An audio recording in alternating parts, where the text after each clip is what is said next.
Good morning, good afternoon, or good evening to you, wherever you may be. My name is Sam, and this is By Hook or By Needles. And today I'm going to show you this really very simple. It's sort of not shown. This sort of texture shows up better when you can see the shadow of it. This is known as the rice stitch. And in fact, there's a few variations, so I think I called it Rice Stitch 1, just in case at a later stage I do in some of the other variations, but I don't know yet whether I will.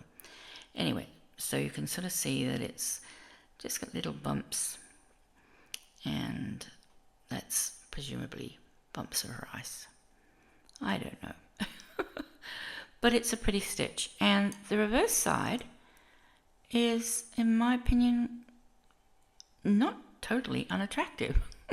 I quite like the reverse side as well. So although it's not the same as the front, so you can't class it as completely reversible, it is reversible in the sense that, you can have the reverse side showing and it doesn't look off. It is different to the front, but it's also pleasant to look at. Okay, this is a very, very simple stitch. Once again, I am using my Hiya double pointed needles, the 4.5mm size, and I'm using my Bendigo Woolen Mills Merino 100% machine washable. It is an 8-ply, which is a DK, which is also a 3-weight. It is a multiple of 2 plus 1. So multiple of 2 plus 1, I guess you could almost say an odd number. Any odd number would work. And it's only a 2-row repeat, so it's really, really short, sweet, and simple. So let's start. You start with the right side facing, and get my yarn, and we purl the first stitch. Then get in the front. Okay. Then we knit through the back loop. Knit, come forward, purl the next stitch. Take our yarn to the back, purl, knit through the back stitch. Bring our yarn forward, purl the stitch, knit through the back loop. Now they've actually abbreviated this as KB1. Now that knit means knit back 1. But in, what's the stitch called? Sorry. Fisherman's Rib, there is an abbreviation called K1B, which has also been, I've seen it written as KB1 as well, and that means knit below 1, where you're going into the stitch below. So I don't like this abbreviation of KB1 because it could confuse you and make you think you're doing a knit below 1, when in fact all you're doing is knitting through the back loop. So there is that to keep in mind, and I will write this as knit 1, K1, TBL, through back loop, because I think that's going to be less confusing than KB1. So it's just this is a 2 stitches over and over. We purl 1 and we knit this next stitch through the back loop.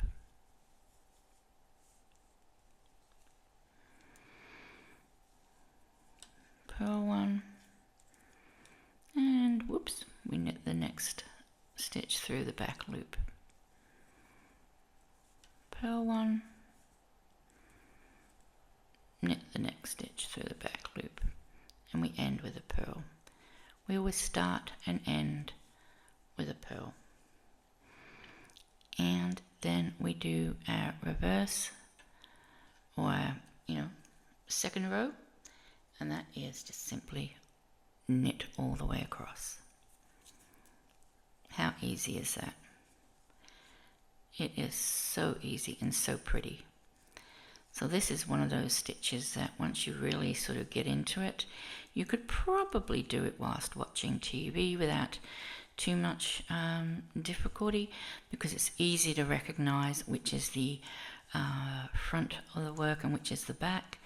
And you know that if this is facing you, all these knit V's, then this is your knit row. And if you're looking at the other side, then you know you have to alternate between knit and purl like you would with the ribbing, except one of the stitches is going through the back loop. The knit stitch is going through the back loop. Okay. And that is really it. Did I do a purl? No, I thought I did a purl. Okay. I'll just to save this video from being terribly short, I'm just going to quickly just go through the row 1 repeat again of the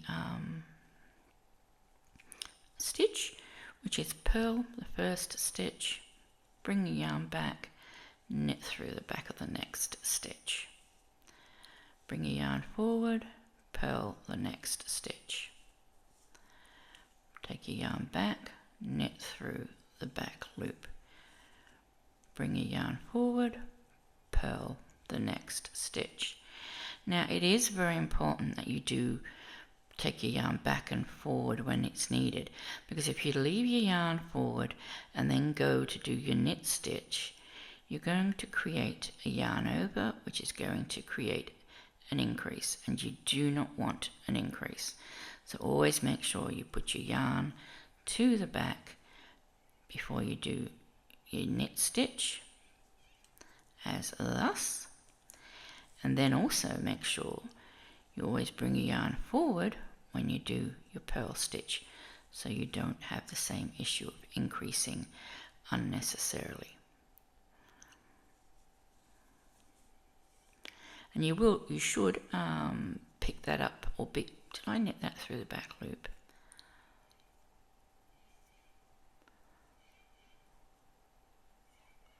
Oh, that was a purl, so no, I didn't knit it through the back.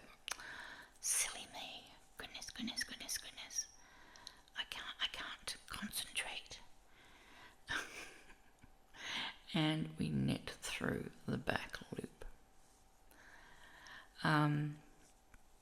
Yeah, it's, on the knit all row, you will notice if there's any yarn overs. You should be able to see any yarn overs if you've accidentally created them. And in some cases, as long as the yarn over isn't too large, you can pretty much just drop it and you'll be fine. In fact, I'll show you what I mean. Let's say I undo my purl stitch, I leave my yarn at the front, and then I'm going to knit through the back stitch like that, and I've created a yarn over which I don't want, but I'm going to keep going, and I should have finished on a purl row, on a purl stitch. I have made another error somewhere along the row, but anyway, I'm not going to worry about that right now, because I want to show you what to do with this yarn over. So when you come to do your knit row, you'll be happily knitting along, and then you'll notice, oh, what have I done here? Oh, I've got a yarn over. Quite often you can just drop it, and it's not going to make any difference. It's not a stitch that is going to ladder or anything like that. You can just drop it and keep on going with your next row. And like I say, I think somewhere along here I did 2 stitches together, like 2 knits or 2 purls, which I shouldn't have done, because I didn't end on a purl stitch. I ended up on a knit stitch, but not to worry.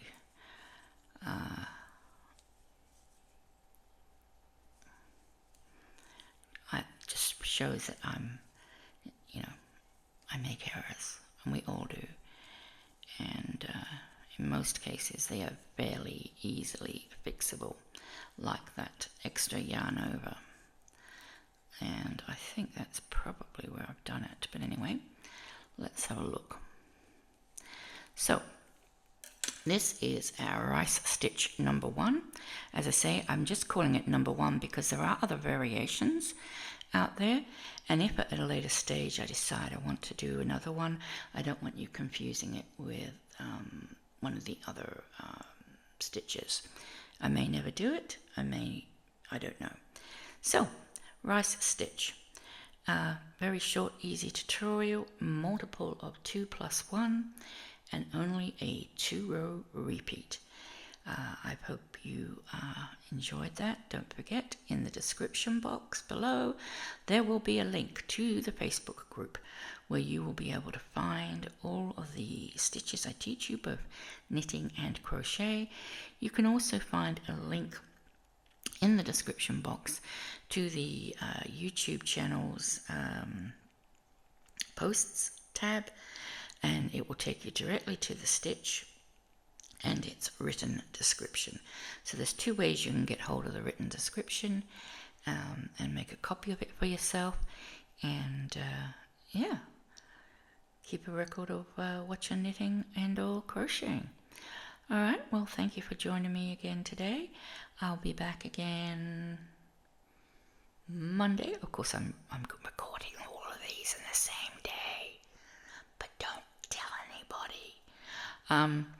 I'll see you on Monday for the crochet stitch, which I don't know what it is because I'm knitting them all on the same day. Alright, take care everybody. Bye for now.